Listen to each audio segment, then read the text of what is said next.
Tip number, ugh, oh my God. Finding a therapist can be so overwhelming. Most people looking to find a therapist want to find a good therapist fast. But where do you start and how do you find a good fit? And what if you're on a budget or need to use insurance? How do you do that?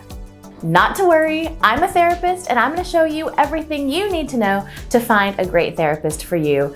And I'm going to walk you through the process step by step, showing you everything that I would as if I was sitting down with a family or friend so that you learn all the best tips and tricks. By the way, if we haven't met yet, hi, I'm Dr. Therese and welcome to my channel. I help people take steps toward building a life that you don't need a vacation from. So together, let's learn how to build a more meaningful, fulfilling life that you love while we ditch hustle culture. To get more practical wellness content to help you maximize your life, don't forget to like, subscribe, click the bell, and leave a comment. All those things make a huge difference, so thank you so much. And you can also follow me on Instagram at exploring.therapy. The first thing to think about when you're looking for a therapist is budget. And there are typically two routes that people will go. They'll either pay with insurance or they're going to pay out of pocket. So let's start by talking about insurance first. When you're working with a therapist who's under your insurance plan, it's called a therapist that's in-network. And in-network just means that the therapist has an agreement with your insurance company for an agreed upon rate, and it's a little bit kind of set up for you already. So if you're using insurance, here's what you want to do. When you're looking for a therapist on your insurance company's website and you're looking for a provider, they're going to give you lots of different options and filters to help you narrow down your search. So when you're looking for a therapist, you might feel a little bit unsure at first because there's a lot of options for different kinds of therapists. There are PhDs, PsyDs, MFTs, LCSWs, LPCs, and I'm sure I'm forgetting one. But all that to say, these different types of licenses just refer to the type of education and training that therapist has had. Instead of worrying about finding the exact type of therapist that you want or stressing about how many years of education that they've had or the type of training, I would suggest this. Select all of them. And here's why. The research shows that the number one predictor of a successful positive therapy experience is not education, training, number of years that a person's been working, none of that. The number one predictor for successful therapy is, does the client feel a sense of connection, rapport, and trust with the therapist? And that is it. So you don't need to worry too much about all of the nitty-gritty details because we're going to be looking for someone that you trust and feel comfortable with. So check all of those options, and then from there, you'll have further options to filter down based on preferences that you may have. For example, you can narrow down therapists based on a certain gender, perhaps a religious background, if that's of importance to you, and a cultural background. And so ask yourself the question of, does it matter to me if my therapist has certain types of things that I can relate to? And it's perfectly okay for you to want a therapist that's, say, of a certain age, or a therapist that shares your cultural background with you. You can look for whatever you want. There's all sorts of different kinds of therapists for every single kind of person. But once you have narrowed it down, then you're going to get a long list of therapist names and addresses. So what do you do here? Here's what I recommend. I would allocate 20 to 30 minutes to sit down with the list and just go through one by one, looking up each therapist and checking out their website. And what you want to do is just give their website 20 to 30 seconds of a glance, just scrolling through and getting a sense of who this person is. You might see their picture. You might see something they've written about how they approach therapy.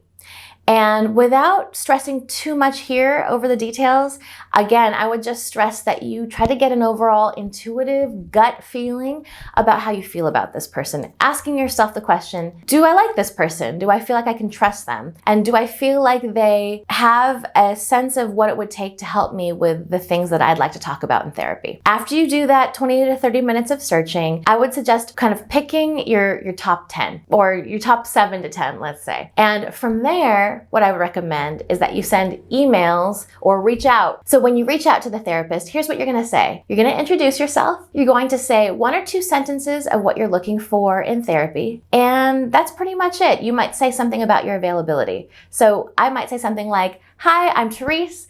I'm interested in finding a therapist to help me with panic attacks, and I've been dealing with them since last year.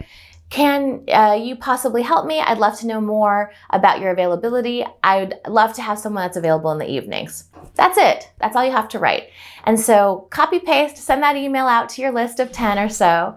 And then from there, you're going to get responses back from some, and you might not get responses back from all of them because some therapists have full practices right now. After you hear back from those therapists, I suggest then that you narrow down again and try to identify maybe 2 or 3 therapists that you can set up an in-person consultation with, or even a video consultation. And sometimes these consultations are free. It just depends on the therapist. But in the consultation, this is your opportunity to just get a feel for what it's like to be in the room, either physically or virtually, with the therapist. And they're going to ask you some questions. They're going to get some of your background information. A lot of it is just going to be getting to know you type of stuff. But I would also write down any specific questions that you have about what you're interested in working on in therapy. So for example, using what I shared earlier about having panic attacks in the email that I sent, the virtual consultation is an opportunity for you to get to know your therapist and get a better sense of what it's like to be in the room with them, either physically or virtually. And so this is your chance to ask questions, and they're gonna also ask questions of you, wanting to get a little bit more background information on you and perhaps explaining a few things about how therapy works with them. If you have particular things you're interested in working on, this is your chance to ask any burning questions that you may have. So for example, as I mentioned earlier, if I were seeking help with panic attacks, I might say something like, what does it typically look like when you're working with someone who's struggling with panic attacks? And the therapist can give you a little bit more information in terms of what the process may seem like and help you have better expectations of what it would be like to work with them. So that's kind of the rundown if you're looking to find a therapist through your insurance. And the next tip I want to share is related to where to look, especially if you're not going through insurance or if you're paying out of pocket. So where to look. When it comes to looking for a therapist, there are a lot of different options. And without it getting too overwhelming, what's important to keep in mind is that you're going to want to start by casting a wide net and then narrow it down from there. And if you can imagine spending, let's say, 30 minutes in a day or two to at least do some of the searching, it will be really beneficial to you so that you can really search out the options that are available. So here are some of the main ways that people look for a therapist. The first one is good old Google. Just searching for a therapist in your area. And some things that might help you narrow down your search when you're Googling, you're gonna wanna put in your location. So you can put in your zip code or your city. You might Google something like panic attack therapist in Orange County, California. And from there, you're gonna get a list of therapists, and you're gonna follow the tips that I gave earlier when you narrow things down with the insurance company. So again, you're gonna start with a bigger list. Then from there, you're going to narrow it down to, let's say, looking at 7 to 10, where you've looked at their websites and you like what you see. From there, you'll hear back from people, and that might take, a few days to up to a week. And when you hear back from them, then you'll get a better sense of who they are, and you'll be able to narrow it down to hopefully 2 or 3 that you can meet with in person or online and have a consultation, have some questions that you can ask them, and just get a better sense of who they are so that you can pick your number one choice. Another option that people use is that there are specific therapy finder platforms. There's quite a few, and so I'm not going to pick any specific ones, but you can just search for therapy platforms. And these are basically collections of therapists, sometimes based on specific things. And I love these options because if you're looking for a therapist, let's say that's of your particular cultural background, there's quite a few of these groups that can help you find someone specific like that. So those are really awesome. One of my friends, Dr. Joy, she has a website like this called Therapy for Black Girls. And as you can imagine, it's specifically a website for Black women to find therapists who are specifically trained and perhaps share the same cultural background as them. And they know that if they search on this website, they're going to find someone that's probably very educated and aware of their particular life experience. Another idea for looking for a therapist is social media. And I know this can be a little bit tricky sometimes because you don't know exactly what you're looking for, but there's a lot of amazing therapists on Instagram, TikTok, Twitter, and YouTube, of course. And they're providing some really great mental health content, really great tips. So if you're on social media and you are already following someone that you feel you're connected with, then that might be a great person to reach out to as well. Something to keep in mind though is that if you're looking for a therapist and you're someone that lives in the United States, typically, therapists, by their licensing laws, can only work with clients who reside within the state in which they're licensed. So for example, if you live in Arizona and you happen to follow a great therapist in New York City, you have to double check that that therapist is licensed to provide you with therapy since you're living in Arizona. Now, there are different agreements between different states, so some therapists can work across multiple state lines, but you always have to double check because the general rule is that therapists typically practice only in the states in which they're licensed. Another way to look for a therapist is to ask for referrals, which means asking friends, family, loved ones if they have a therapist that they like and if they would share that contact information with them. Referrals are something that we as therapists use a lot. In other words, we have people that are within our networks that when we can't see a client, we will send them out to. Typically, when you're going through a referral, it's just a little bit more familiar than going through just a cold Google search because a human being has kind of verified that they feel good about that person. So while it's not a guarantee, using a referral can be a helpful place to start, especially if your friend or the person you're speaking to really loves their therapist. Tip number 3 when it comes to finding a therapist is about answering the question, how much does experience and education matter?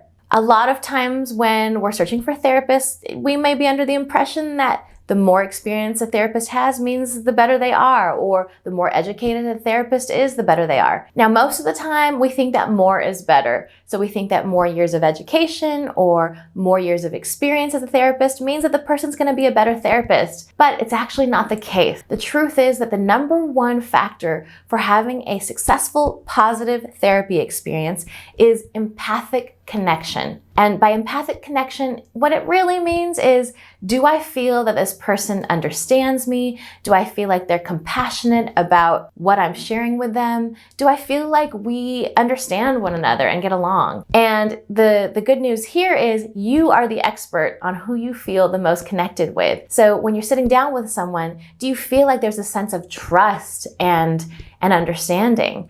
That's really the number one thing you have to ask yourself. And so this is great news because it means you don't have to stress so much about the details. Okay, so I just want to pause for a second. I'm curious, have you ever looked for a therapist before? What was your experience like? Let us know in the comments because I know there's been a large range of experiences people have had, and some of them good, some of them bad, and so I want to hear what it was like when you tried it. Tip number 4 for finding a great therapist for you is about theoretical orientation. How important is theoretical orientation when it comes to finding a great therapist for you? Now, you might be sitting here and going, what the heck is theoretical orientation? So if you're not familiar, basically, theoretical orientation is the term that we use for the philosophy, the mindset that a therapist uses when they're working with a client.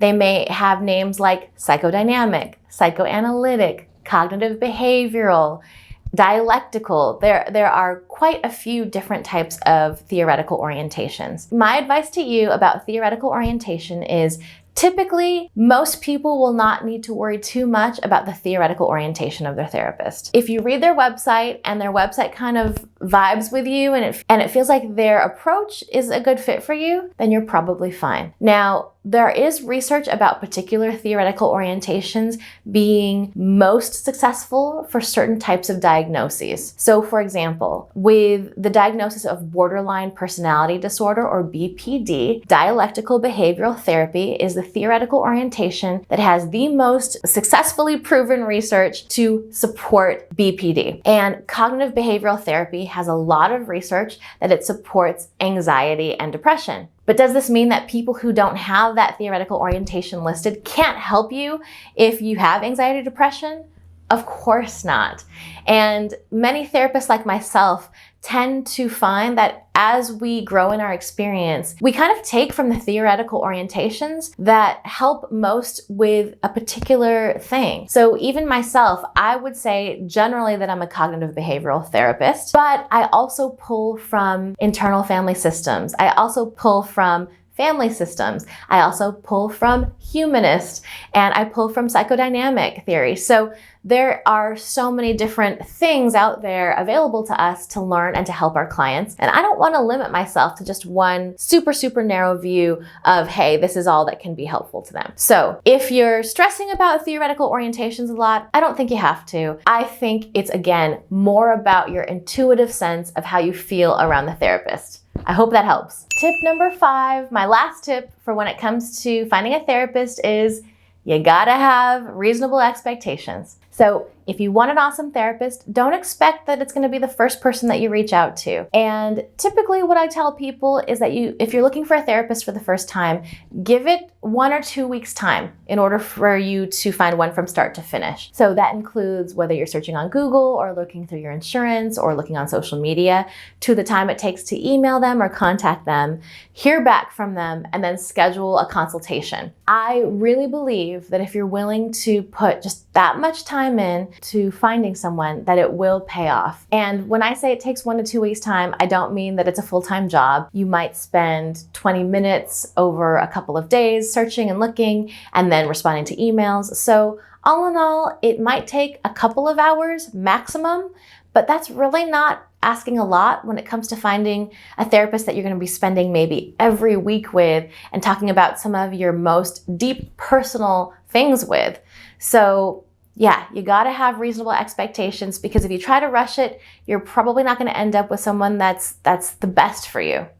Obviously, I'm a huge fan of therapy, and so I hope that this video helps you to find your perfect therapist. Just one other thing I want to share with you. If you're interested in learning more about ways to improve your mental health and well-being, I wrote a book all about boundaries. Boundaries is like the #1 concept that I share with my clients, which is based on what to say yes to and what to say no to. And so I have a free gift for you, which is my ebook called How to Say No Without Feeling Bad About It. It's a book all about boundaries, and so to get your free copy and download it, all you have to do is go to the link in the description below. So those are my best tips. I hope you find them helpful in your journey to finding a therapist. Remember that if you found this video helpful, it's great if you can like, subscribe, comment, click the bell, all those things. And in just a few seconds, you'll also get suggestions for a couple other videos that I hope are helpful to you in your journey to build a life you don't need a vacation from. Thanks for being here. Thanks for watching. I'll see you next time.